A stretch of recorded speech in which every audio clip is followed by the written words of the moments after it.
Pessoal, hoje nós vamos ver por que a Metal Leve é a ação mais barata segundo a minha estratégia de investimentos, se ela vai pagar bons dividendos ainda em 2022, ver que observar que as cotações estão em queda com resultados crescentes e também fazer nossas perspectivas de preço-teto e dividendos, analisando os resultados dos primeiros 6 meses de 2022. Inicialmente nós temos uma receita líquida de vendas de 1 bi no segundo trimestre de 2022, que representa um crescimento de 15%, e no primeiro semestre de 2022, consolidando o primeiro trimestre e o segundo trimestre, nós temos uma receita de vendas 10% acima da verificada no ano de 2021, ou seja, vendeu mais em números absolutos. Como que a Metal Leve ganha dinheiro? Ela vende os seus produtos para fabricação de motores e filtros automotivos, principalmente para as montadoras, então seria o equipamento original doméstico, quando ela vende isso para as montadoras brasileiras, e o equipamento original exportação, quando ela vende para montadoras do exterior. E o aftermarket, que seria reposição dessas peças, então reposição de peças para motores e filtros no aftermarket doméstico e no aftermarket exportação. Ela também segue essa mesma linha. Então ela vende para montadoras e também vende para o consumidor final quando ele precisa fazer a reposição. Nós estamos observando que está crescendo bastante do segundo trimestre de 2022 em relação ao segundo trimestre de 2021. Então a gente teve crescimento em todas as linhas, exceto no equipamento original para exportação. Isso aqui provavelmente é questão da Europa parando várias fábricas por conta de energia. E quando a gente olha o primeiro semestre de 2022 versus o primeiro semestre de 2021, isso se mantém, crescimento em tudo, menos para montadoras no exterior. Provavelmente isso aqui está acontecendo por conta da Europa, como eu já havia falado, mas a gente pode ver que a perspectiva é boa, está tendo crescimento nas vendas. Então ela fabrica peças para produção de motores a combustão interna, veículos comerciais, que seriam caminhões, e também veículos leves, motores de alta eficiência. A MAHLE ela é reconhecida por isso, fazer motores pequenos que geram uma grande potência. Mostra que a empresa que investe em tecnologia tem tecnologia para repassar, tanto é que ela é uma gigante mundial. Nós estamos falando especificamente da MAHLE Brasil, da planta dela aqui no Brasil, que é aberta na B3, mas é uma empresa global, a MAHLE Metal Leve. Também produz filtros, que representa uma parcela menor da receita da companhia, mas é importante. Alguns pontos importantes que eu já citei em outros vídeos são as quedas nos preços da sucata e do aço, também da energia elétrica, que eu vou mostrar para vocês os gráficos, só para a gente entender a magnitude disso. Essa crise energética, que elevou muito os custos de produção na Europa. No Brasil, a gente tem uma fábrica que ainda tem capacidade de aumentar a produção. Provavelmente a MAHLE da Alemanha vai passar boa parte da produção para suas outras subsidiárias. Isso inclui a MAHLE Metal Leve no Brasil.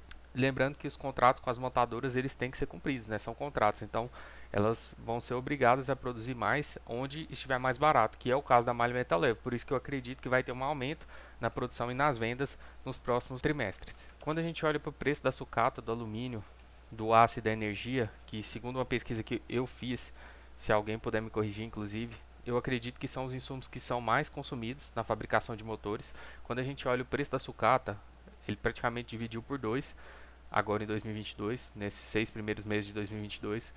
Quando a gente olha as bobinas de aço também praticamente dividiram por 2. O que eu estou querendo mostrar aqui? Eu estou querendo mostrar que os insumos que a Metal Leve necessita estão mais baratos, a matéria-prima. A gente pode ver também que o alumínio, que é utilizado em algumas partes do motor, dividiu quase mais do que por 2, e a energia aumentou demais no mundo.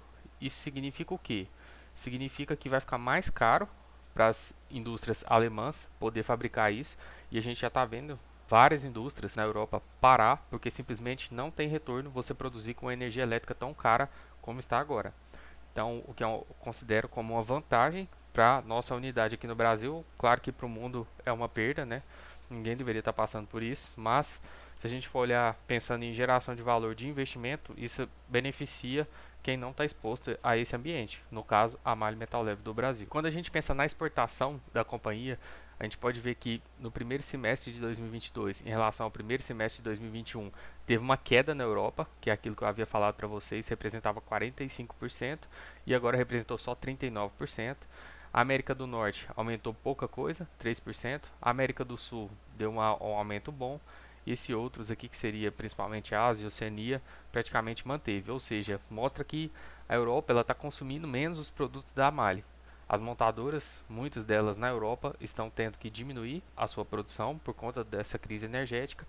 e por isso a gente está vendo uma queda na exportação, mas a gente viu que todas as outras linhas da MAHLE, inclusive o aftermarket de exportação, está crescendo bastante e está mais do que compensando isso, a gente vai ver a seguir nos resultados. Quando a gente pensa nos números, a gente vê uma receita líquida desde 2019 até hoje crescente, né? Aqui em 3,8 bi. Nós vemos um lucro líquido crescente também, que terminou os últimos 12 meses em 502 milhões, e uma margem líquida estável, com uma discreta melhora se a gente comparar com 2019, o que eu considero também como um ponto positivo. Nós temos um caixa de 217 milhões, que já diminuiu um pouco, não é esse valor aqui mais, é algo em torno de 170 milhões.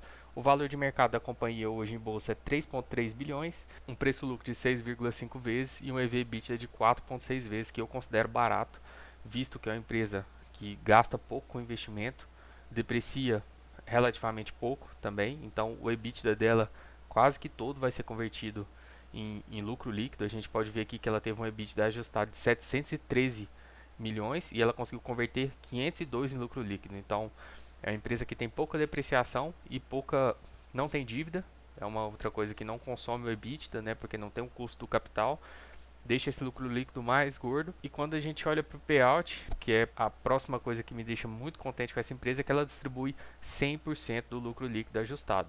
Então a gente pode ver isso aqui saiu no resultado do segundo trimestre de 2022, onde ela citou que em 2021 foram distribuídos 539 milhões em proventos, totalizando 100% do lucro líquido. E por conta disso, de toda essa situação que está acontecendo na Europa, eu acredito que ela vai novamente distribuir 100% do lucro líquido. Por isso que quando a gente projeta o lucro, é de se aceitar que ela vai dar pelo menos o mesmo lucro, visto que ela está crescendo na maioria das suas linhas de negócio. Então a gente pode considerar tranquilamente um lucro de 502 milhões e a gente pode reduzir o payout para deixar isso até mais seguro.